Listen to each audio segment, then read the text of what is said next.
We're about to dive into a story that echoes through thousands of years, a massive, sprawling epic about gods and warriors, about kingdoms won and lost. Yep, we're talking about the Mahabharata. And when I say old, I mean really, really old. This thing was composed thousands of years ago. To put that into perspective, it predates most of what we even consider ancient history. It's not just some old book, it's practically a cultural bedrock. And that's the real kicker, isn't it? Why does this ancient tale, with all its feuding cousins and divine drama, feel so, well, so modern? Why does it feel like it's holding up a mirror to our lives, our fights, our own messy hearts? That's the big question we're going to try to answer today. Okay, so first things first, where do we find the first clue to why it's so powerful? Well, it's right there in how it acts as a mirror to our own world. This epic isn't some dusty relic. It feels more like a living, breathing document of society that shows our own struggles right back at us. You know, the author's own preface gives us a huge insight here. The world it describes, with all its kingdoms, its political games, and social rules, it's not some alien fantasy world. It's actually recognizable. The ambitions, the values, the backstabbing, it all feels strangely familiar, doesn't it? But it's not just the society that feels familiar, it's the people. And this is a huge part of why this story feels so real. It just refuses to give us easy answers or simple characters. There are no flawless heroes in shining armor or one-dimensional villains here. I mean, just take the two warring families. On one side, you've got the Pandavas, who are kind of set up to be the good guys. They're known for their strength and their ability to endure anything. But then their leader, Yudhishthira, a man so righteous they said his chariot literally floated above the ground, he tells a cold, calculated lie on the battlefield, just to break the spirit of his old teacher and get him killed. Then, on the other side, you have the Kauravas, led by the jealous and greedy Duryodhana. He's the bad guy, for sure, but even the text points out that his awful pride is matched by this incredible courage when he's facing total defeat. The point is, they're all human, flawed, contradictory, and deeply, deeply real. And that's exactly why these characters stick with us. They aren't just symbols, they feel like actual people. It's their moral complexity, that messy mix of good and bad in all of them, that makes them feel alive.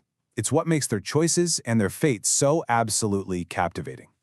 And this moral messiness in the characters, well, it plays out on a massive, terrifying scale. The epic is, at its core, a political tragedy. It's a masterclass in how personal greed and grudges can spiral into a global catastrophe. Just look at the chain of events. It all starts with a rigged game of dice, a political scam. That leads to this deeply personal public humiliation that poisons everything and makes any kind of peace almost impossible. After 13 long years in exile, the Pandavas come back and ask for just a tiny piece of their kingdom. They say even 5 villages would be enough. And the response? Not even enough land to fit on the point of a needle. And so, with every off-ramp to peace totally blocked, the only road left leads to a war so devastating it wipes out an entire generation of kings and warriors. And that's the core political lesson of the Mahabharata right there. It's a stark, timeless warning that you can see play out again and again throughout human history. Grievance leads to hatred, hatred leads to violence, and violence, well, it leads to everyone's ruin. But for all its grand, epic scale, the story's real power might just be in how personal it is. It's not just about armies clashing on a battlefield. It's about the wars that are raging inside each and every character. The story is just packed with these moments of raw, intense humanity. Think about the warrior Karna, who finds out his sworn enemies are actually his biological brothers, right before the final battle begins. Or the hero Arjuna, who after hearing his son has been killed, just breaks down completely, questioning the whole point of the war. You have Bhima, whose rage over what happened to his family just simmers for years until it explodes in this moment of brutal revenge.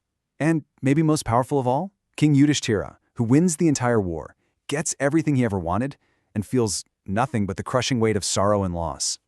These aren't just the struggles of ancient heroes, they're our struggles. All of this brings us to the final, deepest layer of the epic. Beyond all the politics and the personal drama, there is one fundamental, philosophical question that is driving every single character in the story. And to understand that question, you have to understand this one word, Dharma. Think of it like the golden thread that runs through the entire epic. It's more than just a set of rules. It's about your duty, your righteous path, the moral law that holds the entire universe together. But here's the catch. Your Dharma as a king might clash with your Dharma as a brother. Upholding it is anything but simple. So this is it. This is the one question at the absolute heart of the Mahabharata. What should I do? In a world full of gray areas, of conflicting loyalties and impossible choices, how do you follow your Dharma? How do you do the right thing when every single option seems wrong? Every character, from the highest king to the lowest soldier, is wrestling with this. And after thousands of pages of war and grief, this is the answer the epic gives us. The real battlefield isn't some patch of dirt called Kurukshetra. It's the human heart. The ultimate war isn't against your cousins or your enemies. It's the internal fight against your own greed, your own anger, your own pride. That is the only victory that actually means anything. Which brings us right back to our original question. Why does this ancient story still haunt us? Well, the answer is as simple as it is profound. The Mahabharata never ends. It's being fought in our halls of power and on our modern battlefields. It's being fought in our families and in our communities. And most of all, it's being fought right here, inside each of us, every single day. As we all try to answer that same timeless question, what should I do?